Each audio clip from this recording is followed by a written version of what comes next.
ಆದ್ರೆ ಈಗಿನ ಜನರೇಷನ್ಸ್ ಏನಿದೆ ಅಂದ್ರೆ ನೀವು ಹೇಳ್ದಂಗೆ 6 ತಿಂಗಳು ಮದುವೆ ಆಗ್ತಿದ್ದಂಗೆನೆ ಆಗ್ತಿಲ್ಲ, ಸರಿ ಹೋಗ್ತಿಲ್ಲ ಅಂತ ಹೇಳಿ ಡಿವೋರ್ಸ್ಗೆ ಹೋಗ್ತಾ ಇರೋಂಥವ್ರೆ ಹೆಚ್ಚು. ಸೊ ತುಂಬಾ ಅಂದ್ರೆ ತುಂಬಾ ಇಂಪಾರ್ಟೆಂಟ್ ಆಗತ್ತೆ ಅಂತ ನೀವು ಹೇಳಿದ್ರ ಮೇಲೆ ನನಗೆ ಅನ್ನಿಸ್ತು ಇವಾಗ ಈ ಕೌನ್ಸಿಲಿಂಗ್ ಅನ್ನೋದು. ಹೌದು, ತುಂಬ ಇಂಪಾರ್ಟೆಂಟ್. ಅದಕ್ಕೋಸ್ಕರನೇ ಈಗ ಇನ್ನೂ ಒಂದು ಬದಲಾವಣೆ ನೀವು ಸಮಾಜದಲ್ಲಿ ನೋಡ್ತಾ ಇದ್ದೀರಾ.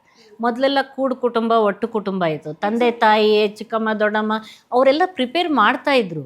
ಏನಾದರೂ ಅವ್ರಿಗೆ ಹೇಳ್ಕೊಡ್ತಿದ್ರು, ಹೆಂಗಿರಬೇಕು, ಗಂಡನ ಮನೇಲಿ ಹೇಗಿರಬೇಕು, ನೀನೇನು ಕೆಲಸ ಮಾಡಬೇಕು, ಯಾವ ರೀತಿ ಹೊಂದಾಣಿಕೆ ಮಾಡ್ಕೋಬೇಕು, ಇದು ಮಾಡಬೇಕು, ಒಂದಲ್ಲ ಒಂದು ರೀತಿಯ ಮಾನಸಿಕವಾಗಿ ತಯಾರಿ ಆ ರೀತಿ ಆಗ್ತಾ ಇತ್ತು ಅವ್ರಿಗೆ. ಸಾಧಾರಣವಾಗಿ ಸಹಜವಾಗೇ ಹಾಕ್ಕೊಂಡು ಹೋಗ್ತಾ ಇದ್ರು, ಮತ್ತೆ ನೋಡ್ತಾ ಬೆಳೀತಾ ಇದ್ರು.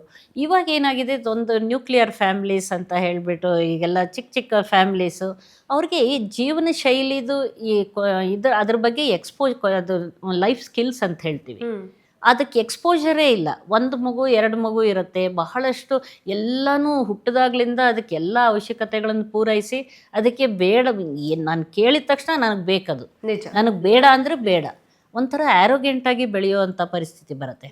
ಅದಕ್ಕೇ ಈಗಿನ ತಂದೆ ತಾಯಿ ಒಂದೇ ಮಗು ಇರಲಿ ಇದಿರಲಿ, ಚಿಕ್ಕ ವಯಸ್ಸಿಂದ ಕೆಲವು ಅವ್ರಿಗೆ ಒಂದು ಪಾಸಿಟಿವ್ ಥಿಂಗ್ಸನ್ನು ಹೇಳ್ಕೊಡ್ತಾ ಹೋಗಬೇಕು. ಒಬ್ರಿಗೊಬ್ರು ಹೇಗೆ ಹೊಂದಾಣಿಕೆ ಮಾಡ್ಕೋಬೇಕು, ಹಂಚು ತಿನ್ನಬೇಕು, ಇದನ್ನು ಯಾವ ರೀತಿ ಇನ್ನೊಬ್ಬರನ್ನ ಏನಾದರೂ ಹೇಳಿದರೆ ಕೋಪ ತಾಪ ಮಾಡ್ಕೊಳ್ಳೋದಂಗೆ ಮಾಡಿ ಏನು ಮಾಡಬೇಕು, ಈ ರೀತಿ ಲೈಫ್ ಸ್ಕಿಲ್ಸನ್ನು ಕಲಿಸ್ತಾ ಹೋಗಬೇಕು. ಬಟ್ ಅದೇನಾಗಿದೆ, ಹೆಣ್ಮಗು ಇರಲಿ ಗಂಡು ಮಗು ಇರಲಿ, ಅವ್ರಿಗೆ ನೀನು ಯಾರಿಗೆ ಕಡಿಮೆ, ನೀನೇನಿದು, ನೀನು ಸಂಪಾದಿಸ್ತೀಯ, ನೀನು ಇದು ಮಾಡ್ತೀಯ, ನೀನು ಅವ್ರ ಮಾತು ಯಾಕೆ ಕೇಳಬೇಕು, ಈ ಭಾವನೆಯಲ್ಲಿ ಬೆಳೆಸಬಾರ್ದು.